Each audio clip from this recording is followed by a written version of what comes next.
really a good thing to talk about, right? Mm-hmm. What if right before that 100% gain you had a 50% loss, just a 50% loss? Would you still have something to brag about? Well, I mean, not really.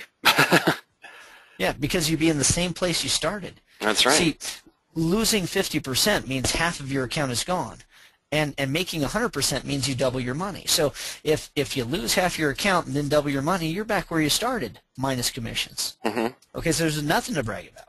All right, so keeping your wins bigger is not really the biggest thing to do. Now, Mike, if you lose 50% and you need to make 100% to get back to even, what if you lose 5%? What do you need to get back to even? Well, if I divide by, if I lose 5%, and we follow that same rule, that if I lost 50 and I need to make 100, if I divide both by 10, I might think that I might need 10% to get back to break even, but that's not true, is it? No. If you lose 5%, Mike, to get back to even, all you got to do is make 5.26%. Mm-hmm. You see, if you keep your losses low, you can have modest wins and still do very, very well. Mike, if you lose nickels and make dimes, you could actually be wrong more often than right and still make money. Mm-hmm. Okay? All right, now 11% think they need to spend more time with stock selection. I don't know. If you're going to spend more time with stock selection, why would you do that? Would Right. it maybe be to limit your losses more or Mm-hmm. make your wins bigger? I think so. If you had a more reliable system for timing your trades, what do you think that would serve, Mike? Maybe limit your losses more? Maybe. Yeah. Making your wins bigger. Okay. Mm-hmm. All right. So remember, the question was pick one. I'll take door number 4, Mike. I'm going to limit my losses more, because if I keep my losses low, I don't even have to have really big wins in order to make money. Mm-hmm. Right? All right. Now, Mike, let's go ahead and talk about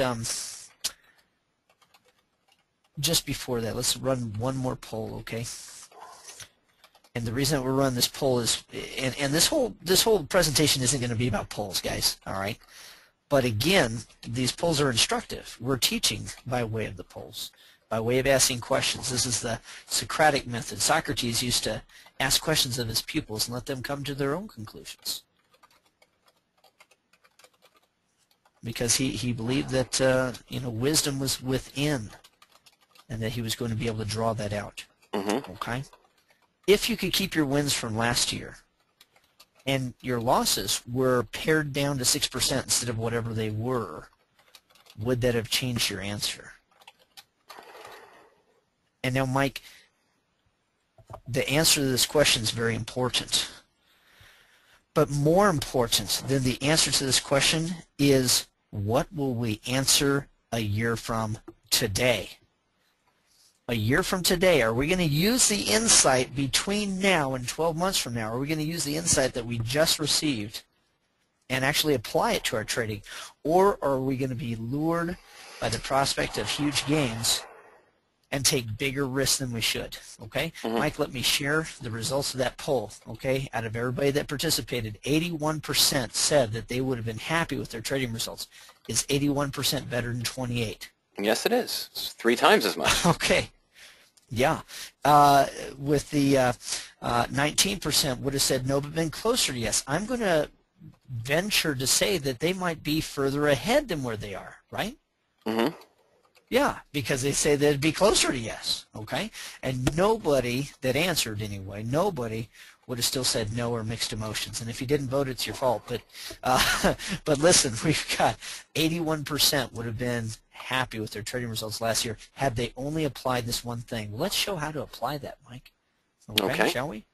Mm-hmm. All right. I'm gonna not show this particular webinar that this particular slides that I was going to do. I want to get into whoops, where am I here?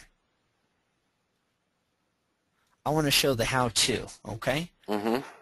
And it's really important to me to make sure that we answer the needs of the people that are on the line, okay, Mike? So let's just blaze through this real quick, because it's important to me to give away this system, okay?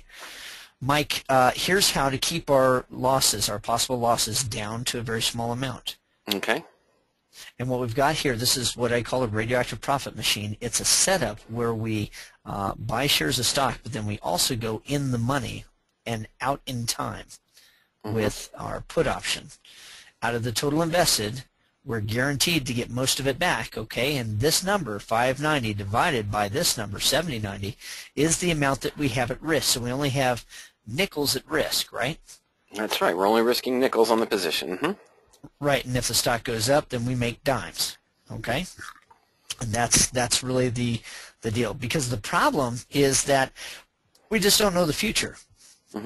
Do we, Mike? I mean, we don't know what's going to happen next. If I knew what was going to happen next, certainly, I would be able to play this chart and make piles of money. But I know that a lot of folks that were in XL Maritime Carriers at the time that I was got hurt. Either by shorting Right. and seeing it go up violently, okay, or by going long and seeing it go down and maybe getting out there and then seeing it go back up again, but just without it. That wasn't fun. But Mike, when I played XL Maritime Carriers in this time frame here, I never had more than single digits at risk. 3 weeks in, I was bulletproof, which means that there was no longer any risk. And then 3 weeks later, took out 10.22%. Again, it's about risking nickels and making dimes. Okay. I'm just blazing through because I wanted to show what's possible. Okay, Mike. What's possible is using your put option as a virtual stop, and the stop is not a stop order that. Mike, have you been hurt by a stop order before? Oh, yeah. I've used stop orders before, following some rules by popular pundits and popular gurus, putting a 7 to 8% stop loss on a position, hit earnings, drop down 33, 34%, and I got stopped out for a loss of 33, 34%. Right. You didn't get stopped out at your 7 or 8% protection level. You got stopped out with a, with a overnight Zimmer. Okay, I don't know what to even call it. But okay, here we've got 4.4% at risk. And Mike, is that going to be finicky? Is that something that is going to be here today, gone tomorrow? It's not really what I'm locked in at. I'm likely to risk more than that. No, you are absolutely guaranteed to only risk 4.4%. The most you could lose on the position if everything goes wrong, even if it drops down to a penny per share, would be 4.4%. Right. Okay. And then after that, we can use the income methods and use the income methods to adjust our position. Okay. So, Mike, I'm going to go ahead and show income method number 4. Okay. The difference when we trade radioactively is we begin at a place where our risk is limited. All right. But then after that, that's a platform from which to launch other trades that normally would carry risk, like a spread trade. But they don't. They don't carry risk. Okay. Because it's done in the context of the radioactive profit machine. There's 9 ways to take money out without adding to any risk. And I'm going to share income method 4, first of all. And Mike, here in a minute, maybe we can show your tools, and we can talk about Bill's trades that he did here recently. Okay? All right, are you ready? Yes, go ahead. Okay, this is DIA, and I like to use this example because it's one of my favorite examples that's simple. I've used a lot of income method number 4 trades on stocks, but this particular one is just one of my most clear and straightforward examples. And it's also posted on one of my, a fellow that used to be a critic of mine.